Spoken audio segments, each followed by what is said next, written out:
గౌరవ ముఖ్యమంత్రి రేవంత్ రెడ్డి గారి ఆధ్వర్యంలో ఈ ప్రజా ప్రభుత్వం వచ్చిన తర్వాత 28వ కేబినెట్ సమావేశం సుదీర్ఘంగా అనేక అంశాల మీద నిర్ణయాలు తీసుకోవడం జరిగింది. ప్రధానంగా రాష్ట్రంలో ఉండే ఉద్యోగస్తులు, అదే రకంగా పెన్షనర్స్ ఎవరైతే సుమారు ఉద్యోగస్తులు పెన్షనర్స్ కలిపి 7,56,000 మంది ఉన్నారు. ఈ 7,56,000 మందికి సంబంధించి ఆరోగ్య భద్రత విషయంలో కానీ, ప్రమాదాలు సంభవించినప్పుడు వాటికి సంబంధించిన విషయాల గురించి కానీ రాష్ట్ర కేబినెట్ చాలా కీలకమైన నిర్ణయాలు తీసుకోవడం జరిగిందని చెప్పడానికి సంతోషిస్తున్నాను. ప్రధానంగా ఈ ఉద్యోగస్తులు పెన్షనర్స్ కి ₹1 భారం కాకుండా, వారి జేబుల నుంచి ₹1 కూడా చెల్లించకుండా, అదే రకంగా రాష్ట్ర ప్రభుత్వం నుంచి కూడా ఖజానా నుంచి అదనంగా ₹1 కూడా ఖర్చు కాకుండా, గతంలో ఏ రకంగానైతే సింగరేణిలో, జెన్కోలో ఇన్సూరెన్స్ సిస్టమ్ ద్వారా ఏ ఇన్సూరెన్స్ పాలసీ అమౌంట్ ఈ పెన్షనర్స్ ఉద్యోగస్తులు కట్టకుండా, ఏదైనా దురదృష్టకరమైన సంఘటనలో ఎవరికైనా ప్రాణహాని జరిగితే ఆ కుటుంబానికి ₹1,25,00,000 వచ్చే విధంగా పాలసీని ఇచ్చే కార్యక్రమంతో పాటు 60 సంవత్సరాల లోపు ఏ ఉద్యోగస్తులైనా సహజ మరణంతో చనిపోయినా వారికి రెగ్యులర్ బెనిఫిట్స్ తో పాటు అదనంగా ₹10 లక్షల వచ్చే స్కీమ్ ని రాష్ట్ర ప్రభుత్వం ఈ రాబోయే 2-3 రోజుల నుంచి అడాప్ట్ చేసే కార్యక్రమం ఒకటి సుదీర్ఘంగా చర్చించిన తర్వాత ఈ నిర్ణయం తీసుకోవడం జరిగింది. దీన్ని రాష్ట్రంలో ఉండే ఉద్యోగస్తులకి పెన్షనర్స్ కి శుభవార్తగా తెలియజేస్తున్నాం. అదే విధంగా రెండో విషయం క్యాష్లెస్ ఎంప్లాయీస్ హెల్త్ స్కీమ్. దీని ద్వారా రాష్ట్రంలో ఉండే 3,56,000 మంది రెగ్యులర్ ఉద్యోగస్తులు, అదే రకంగా 2,88,000 మంది పెన్షనర్స్, వారి కుటుంబ సభ్యులు అందరూ కలిపి 17,07,000 మంది సభ్యులకి సుమారు ₹1 కూడా అదనపు ఛార్జీలు లేకుండా రాష్ట్ర వ్యాప్తంగా ఉన్న 652 ఎన్పానల్ అయిన ప్రైవేట్ హాస్పిటల్స్ లో సుమారు 998 డిసీజెస్ ఏవైతే ఉన్నాయో వాటికి డిజిటల్ హెల్త్ ఎంప్లాయీ కార్డు అందించడం జరుగుతుంది. దీని ద్వారా రాష్ట్రంలో ఉద్యోగస్తులు, పెన్షనర్స్, వారి కుటుంబ సభ్యులందరికీ ఈ రాబోయే ఈ 2-3 రోజుల నుంచి ఏ హాస్పిటల్లో ఏదైతే 652 హాస్పిటల్స్ ఎన్పానల్ అయి ఉన్నాయో ఆ హాస్పిటల్స్ లో 998 డిసీజెస్ కు సంబంధించిన దాంట్లో ₹1 కూడా వారి నుంచి ఛార్జీ లేకుండా, మళ్ళా వారికి తిరిగి హాస్పిటల్లో చెల్లించే కార్యక్రమం లేకుండా ఈ హెల్త్ కార్డు సిస్టమ్ ద్వారా వారి బేసిక్ పే ఏదైతే గతం నుండి ఉద్యోగస్తులు అడుగుతున్నారో వారి బేసిక్ పే నుంచి 1.5% ఏదైతే ఒక ట్రస్ట్ కాన్స్టిట్యూట్ చేసి ఆ ట్రస్ట్ లో ఈ 1.5% ని పోలరైజేషన్ చేసి దానితో పాటు రాష్ట్ర ప్రభుత్వం కూడా ఈక్వల్ అమౌంట్ ని ఆ ట్రస్ట్ కి పంపు చేయడం జరుగుతుంది. ఉదాహరణకి ప్రాథమిక అంచనాల ప్రకారం, మా దగ్గర ఉన్న వివరాల ప్రకారం 1.5% అంటే 528 కోట్లు, 528 crores ఉద్యోగస్తుల నుంచి ఆ ట్రస్ట్ కి రేట్ చేయడం జరుగుతుంది.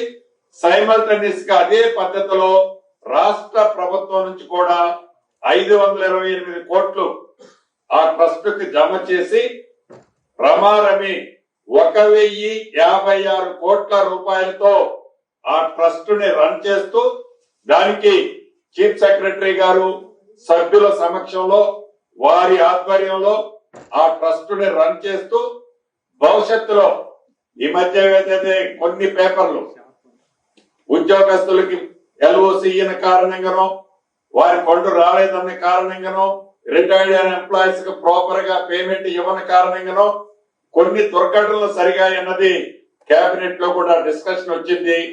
భవిష్యత్తులో అటువంటి సంఘటనలు పునరావృతం కాకుండా ఉండాలని రాష్ట్ర ప్రభుత్వం ఒక మంచి నిర్ణయాన్ని తీసుకున్నదని చెప్పటానికి ఇది ఉద్యోగస్తుల సంఘాలు కూడా అనేక పర్యాయాలు అడగటం జరిగింది. దీన్ని ఈ రోజు కేబినెట్ పూర్తిగా ఆమోదించడం జరిగిందని చెప్పడానికి సంతోషిస్తున్నాను. అదే రకంగా రాష్ట్రంలో సామాన్య ప్రజలకి మెరుగైన వైద్యం అందించడానికి ఏవైతే పెద్ద పెద్ద గ్రామాల్లో, మండల హెడ్ క్వార్టర్లో, కాన్స్టిట్యున్సీ హెడ్ క్వార్టర్లో, జిల్లా హెడ్ క్వార్టర్లో ఉన్న ఈ హాస్పిటల్స్ ని మరింత మెరుగైన వసతుల సౌకర్యం కల్పించే కార్యక్రమాన్ని కూడా చేపట్టాలని రాష్ట్ర ప్రభుత్వం నిర్ణయించడం జరిగింది. ఈ వైద్య విధాన పరిషత్తుని director of secondary health care గా దీన్ని దృష్టిలో పెట్టుకొని కేబినెట్ ఈ రోజు ఏకగ్రీవంగా కేబినెట్ లో తీర్మానించడం జరిగిందని తెలియజేయడానికి సంతోషిస్తున్నాను. దీనివల్ల గ్రామీణ ప్రాంతంలో, అదే రకంగా జిల్లా హెడ్ క్వార్టర్ లో మెరుగైన వసతులతో కూడిన లేటెస్ట్ ఎక్విప్మెంట్స్ తో కూడిన హాస్పిటల్స్ ని రాబోయే కాలంలో సామాన్య ప్రజలకి మెరుగైన వైద్యం ఈ ప్రభుత్వం అందించాలనే దృఢమైన సంకల్పంతో డబ్బు ఎంత ఖర్చైనా పర్వాలేదు అని రాష్ట్ర ప్రభుత్వం దీని మీద ఈ రోజు నిర్ణయం తీసుకోవడం జరిగింది. తప్పకుండా దీని వలన మెరుగైన వైద్యం గ్రామీణ ప్రాంతంలో, పట్టణ ప్రాంతంలో ఉన్న ప్రజలకు కూడా అందుద్దని తెలియజేయడానికి సంతోషిస్తున్నాను. అదే విధంగా ఏదైతే వైద్య ఆరోగ్య శాఖ మంత్రి గారు దామోదర నరసింహ గారి ఆధ్వర్యంలో వారి చైర్మన్ గా, ప్రభుత్వ సలహాదారులుగా డాక్టర్ నోరి దత్తాత్రేయ గారు, అదే రకంగా శ్రీనాథ్ రెడ్డి గారిని ఆల్రెడీ గతంలోనే అపాయింట్ చేసుకోవడం జరిగింది. చైర్మన్ గా దామోదర్ రాజనరసింహ గారి ఆధ్వర్యంలో వీరిద్దరితో పాటు అదనంగా ఇంకొక ఇద్దరు ఆఫీసర్స్ తో ఒక అత్యున్నత కమిటీని కూడా ఏర్పాటు చేసి మెరుగైన కాంక్రీటెడ్ ప్రపోజల్స్ తో ఒక ప్రపోజల్ ను కూడా హెల్త్ సెక్టార్ లో తీసుకురావాలని ఈ రోజు కేబినెట్ నిర్ణయించడం జరిగింది. తప్పకుండా ఈ దీర్ఘకాలిక వ్యాధులు ఏవైతే ఉన్నాయో, ప్రధానంగా క్యాన్సర్ లాంటి దాంట్లో డాక్టర్ దత్తాత్రేయ గారు ఫేమస్ అన్నది మీ అందరికీ తెలుసు. అటువంటి వారి సూచనలు, సలహాలు కూడా తీసుకొని రాష్ట్ర ప్రజలకి మెరుగైన సేవలు, ఏదైతే మేజర్ డిసీజెస్ తో సామాన్య ప్రజలు, పేదవారు ఇబ్బంది పడుతున్నారో వారికి మెరుగైన సేవలు వీటి ద్వారా కలుగుద్దని కేబినెట్ ఆలోచించి ఈ నిర్ణయం తీసుకోవడం జరిగింది. సుమారు 100 సంవత్సరాల క్రితం ఆనాడు హైదరాబాద్ లిమిటెడ్ గా ఉండేది. ఈ ఉన్న హైదరాబాద్ లిమిటెడ్ కి నియరెస్ట్ లో ఉన్న అటు మంజీరా కానీ, ఇటు ఉస్మాన్ సాగర్ కానీ, ఈ 2 లేక్స్ నుంచి హైదరాబాద్ కు డ్రింకింగ్ వాటర్ సప్లై జరిగేది. ఏదైతే ఈ మంజీరా నుంచి వచ్చే డ్రింకింగ్ వాటర్ పైప్ లైన్ కానీ, ఆ ట్రీట్మెంట్ ప్లాంట్లు కానీ, మోటార్లు కానీ, ఈ ఉస్మాన్ సాగర్ నుంచి వచ్చే పైప్ లైన్లు కానీ, మోటార్లు కానీ, ట్రీట్మెంట్ ప్లాంట్లు కానీ ఎప్పుడో 100 సంవత్సరాల క్రితం నిర్మించబడ్డాయి. అవి ప్రాపర్ గా లేని కారణంగా 50 to 60% వాటరే ఆ ప్రాంతానికి మనం ఇవ్వగలుగుతున్నాం. దాన్ని దృష్టిలో పెట్టుకొని ఈ 2 పైప్ లైన్లకి, డ్రింకింగ్ వాటర్ కి సంబంధించిన పైప్ లైన్లని, కొత్త పైప్ లైన్లు విత్ వాటర్ ట్రీట్మెంట్ ప్లాంట్లతో సహా ఏర్పాటు చేసే అంశాన్ని కూడా ఈ రోజు కేబినెట్ ఆమోదించడం జరిగింది. ఆ ప్రాంతంలో నివసించే జిహెచ్ఎంసీ పరిధిలో ఉన్న ప్రజలకి శుభవార్తగా కూడా తెలియజేస్తున్నాను. అదే రకంగా ప్రధానమైంది హైదరాబాద్ మెట్రో రైల్. ఆనాడు ఎల్ఎన్టీ కంపెనీ, కాంగ్రెస్ ప్రభుత్వం అధికారంలో ఉన్నప్పుడు ఈ మెట్రో లైన్ శ్రీకారం చుట్టడం జరిగింది. ఫేజ్ 1 కింద 69 కిలోమీటర్లు ఎల్ఎన్టీ కంపెనీ టేక్ ఓవర్ చేసి డిలే అయినా కంప్లీట్ చేశారు. కానీ ఫేజ్ 2, ఫేజ్ 3 కి సంబంధించిన అంశాలు వచ్చినప్పుడు దాన్ని ఎక్స్టెన్షన్ చేయడానికి ఫేజ్ 1 లో మాకు వైబిలిటీ లేని కారణంగా ఫేజ్ 2, ఫేజ్ 3 ఎక్స్టెన్షన్ చేయలేము అని వాళ్ళు కరాఖండిగా చెప్పడం జరిగింది. తదుపరి ఈ హైదరాబాద్ పట్టణం, ఈ మహానగరం దినదిన అభివృద్ధి ఎలా జరుగుతుందో మనకు తెలియదు కాదు. ఈ దేశంలోనే కాదు, ప్రపంచంలోనే ఈ హైదరాబాద్ మహానగరానికి ఉన్న ప్రాధాన్యత, ఇంపార్టెన్స్ మనందరికీ తెలిసిందే. పొల్యూషన్ ని తగ్గించాలి అంటే తప్పకుండా ఈ మెట్రో రైల్ ని ఎక్స్టెన్షన్ ఫేజ్ 2, ఫేజ్ 3 చేయడంతో పాటు ఉన్న ఫేజ్ 1 కూడా ప్రాపర్ గా రన్ చేయాల్సిన బాధ్యత రాష్ట్ర ప్రభుత్వం మీద ఉంది. దీన్ని దృష్టిలో పెట్టుకొని పరి విధాలు ఆలోచించి కేంద్ర ప్రభుత్వాన్ని కూడా ఇన్వాల్వ్ చేయాలని, కేంద్ర ప్రభుత్వం షేర్ కూడా ఇన్వాల్వ్ చేపించాలని గౌరవ ముఖ్యమంత్రి గారు, సహచర డిప్యూటీ సీఎం గారు గాని మిగతా మంత్రులందరూ అనేక పర్యాయాలు చర్చించిన తర్వాత ఫేజ్ 1 ని రాష్ట్ర ప్రభుత్వం టేక్ ఓవర్ చేసి, ఈ టేక్ ఓవర్ చేసిన ఫేజ్ 1 తో పాటు ఫేజ్ 2, ఫేజ్ 3 కేంద్ర ప్రభుత్వం వాటాతో ఈ హైదరాబాదు మహానగరానికి మెట్రో రైల్ ని ఫుల్ ఫ్లెడ్జ్ లో చేయాలన్నది ఈ రోజు కేబినెట్ లో ఫేజ్ 1 ని L&T నుంచి టేక్ ఓవర్ చేసే కార్యక్రమాన్ని ఈ రోజు పూర్తి చేయడం జరిగింది. దీన్ని ఏదైతే ఈ టేక్ ఓవర్ చేసే కార్యక్రమం మార్చి 31, 2026 లోపు టేక్ ఓవర్ చేయాలని కేబినెట్ ఆమోదించడం జరిగింది. రేపు రాబోయే బడ్జెట్ సమావేశంలో శాసనసభలో ఈ మెట్రో రైలుకు సంబంధించిన ప్రతి అంశాన్ని శాసనసభలో ప్రవేశపెట్టి దీని మీద షార్ట్ డిస్కషన్ కూడా చేయాలని కేబినెట్ లో తీర్మానించడం జరిగింది. ప్రధాన ప్రతిపక్షాలు వారి సూచనలు, సలహాలు కూడా తప్పకుండా ఈ రాష్ట్ర ప్రభుత్వం ఈ మెట్రో రైలుకి సంబంధించిన అంశాల్లో తీసుకోవాలని కూడా రాష్ట్ర కేబినెట్ ఈ రోజు నిర్ణయం తీసుకోవడం జరిగింది. కేంద్ర ప్రభుత్వాన్ని ఆల్రెడీ మనం డిస్కస్ చేసినప్పుడు ఆల్రెడీ ఈ టేక్ ఓవర్ చేసే దాంట్లో ఫేజ్ 1 L&T దగ్గర నుంచి రాష్ట్ర ప్రభుత్వం టేక్ ఓవర్ చేసే దాంట్లో యూపీ మెట్రో అథారిటీ ఎండి సునీల్ కుమార్ గారిని ఆల్రెడీ ఈ కమిటీలో ఒక మెంబర్ గా కేంద్ర ప్రభుత్వం కూడా యాక్సెప్ట్ చేసి వారిని రికమెండ్ చేయడం జరిగిందని మీ ద్వారా రాష్ట్ర ప్రజలకు తెలియజేస్తున్నాను. ఈ పండ్ల మార్కెట్ కు సంబంధించిన అంశం చాలా రోజుల నుంచి పెండింగ్ ఉంది.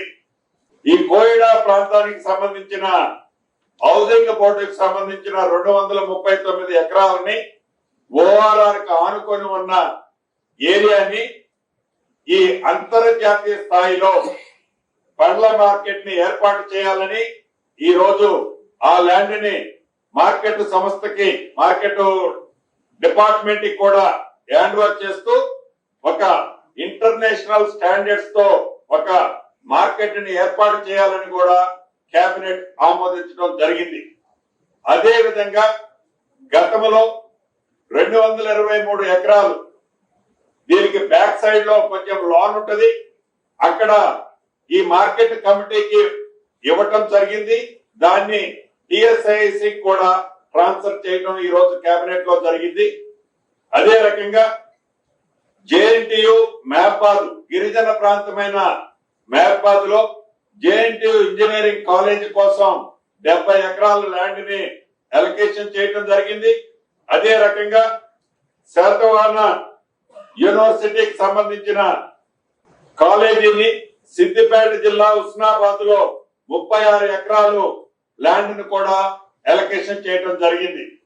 అదే రకంగా ప్రతిష్టాత్మకంగా ప్రతి నియోజకవర్గానికి 200 కోట్ల రూపాయలతో ఏదైతే ఇంటిగ్రేటెడ్ ఇంటర్నేషనల్ స్కూల్స్ ఏర్పాటు చేయాలని రాష్ట్ర ప్రభుత్వం విద్య పట్ల ప్రత్యేక శ్రద్ధతో ఏ కార్యక్రమం అయితే చేపట్టిందో నల్గొండ, యాదాద్రి, భువనగిరి, రంగారెడ్డి, సూర్యాపేట, వికారాబాద్, మెదక్, నిజామాబాద్, భద్రాద్రి, కొత్తగూడెం, ఖమ్మం, హైదరాబాద్ జిల్లాల్లో ఈ రోజు కేబినెట్ లో ఇంతకు ముందు చెప్పిన జిల్లాల్లో 21 కాన్స్టిట్యున్సీస్ లో సుమారు 20 నుంచి 25 ఎకరాల భూమిని ఇంటిగ్రేటెడ్ ఇంటర్నేషనల్ స్కూల్స్ కోసం అలొకేషన్ చేయడం కూడా జరిగిందని చెప్పడానికి సంతోషిస్తున్నాను. అదే రకంగా ఎప్పటి నుంచో లాంగ్ పెండింగ్ ఉన్న ఈ కరీంనగర్ ప్రాంత వాసులు పోయే ప్రాంతానికి సుమారు డిఫెన్స్ ల్యాండ్ ఒక 42 ఎకరాలు డిఫెన్స్ ల్యాండ్ రిక్వైర్మెంట్ ఉంది. ఆ రోడ్లు వైడనింగ్ చేయడానికి, హై లెవెల్ కారిడార్లు ఏర్పాటు చేయడానికి, దానికి సంబంధించిన దాంట్లో డిఫెన్స్ ల్యాండ్ 42 ఎకరాలకు గాను దాని వాల్యుయేషన్ కంపేర్ చేస్తూ డిఫెన్స్ కి 153 ఎకరాలు కూడా అలాట్ చేసి ఆ 42 ఎకరాలని రాష్ట్ర ప్రభుత్వం జిహెచ్ఎంసీ వారు హ్యాండ్ ఓవర్ చేసుకునే అంశాన్ని కూడా కేబినెట్ ఈ రోజు ఆమోదించడం జరిగింది. అదే రకంగా భద్రాద్రి పవిత్ర పుణ్యక్షేత్రమైన భద్రాచలంలో ఒక గ్రీన్ ఫీల్డ్ మినీ స్టేడియం ఏర్పాటు కోసం గౌరవ మంత్రివర్యుల సూచనల మేరకు 5 ఎకరాల భూమిని కూడా దాన్ని కూడా ఈ స్పోర్ట్స్ అథారిటీకి అలొకేషన్ చేయడం జరిగింది.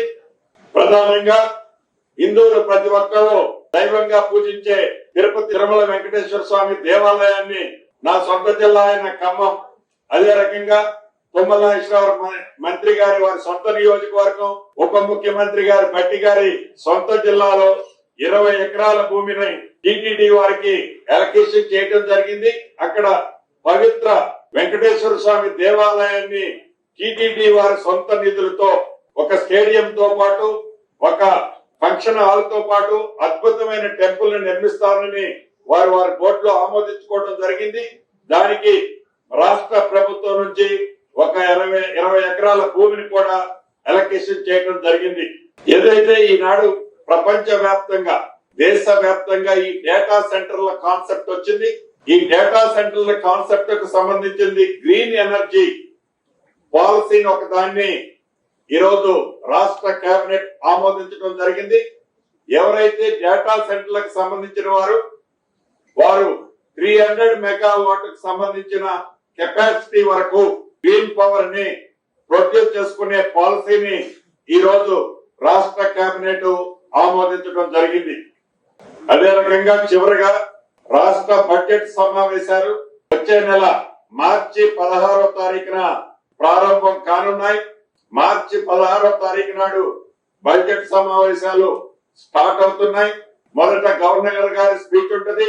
మార్చి 20వ తారీఖు నాడు బడ్జెట్ ని శాసనసభలో ప్రవేశపెట్టి తర్వాత ప్రొసీజర్ అంతా కూడా జరగటం జరుగుతుందని కూడా ఈ రోజు కేబినెట్ లో నిర్ణయం చేయడం జరిగింది. ఇవి కాకుండా ఇంకా చిన్న ప్రభుత్వానికి సంబంధించిన ల్యాండ్ ఎలలేషన్ సంబంధించిన అంశాలు కొన్ని జరిగినాయి. ఇంటర్నల్ గా ఈ డిపార్ట్మెంట్ నుంచి ఆ డిపార్ట్మెంట్ కి ఇలా ఓవరాల్ గా మోర్ దాన్ 4.5 అవర్స్ సుదీర్ఘంగా రాష్ట్ర కేబినెట్ జరిగింది. ప్రధానంగా ఉద్యోగస్తులకు సంబంధించిన అంశాలు, వైద్యానికి సంబంధించిన అంశాలు, విద్యకు సంబంధించిన ల్యాండ్ అలొకేషన్స్, రోడ్డు సెక్టార్ కి సంబంధించిన అంశాలు, ముఖ్యంగా హైదరాబాద్ కు తాగునీరు సంబంధించిన అంశాలు, మెట్రో రైలుకు సంబంధించిన అంశాలు, ఇవన్నీ కూడా ప్రధానంగా ఈ రోజు రాష్ట్ర కేబినెట్ లో ఆమోదం చేయడం జరిగిందని చెప్పడానికి సంతోషిస్తూ సెలవు తీసుకుంటున్నాను.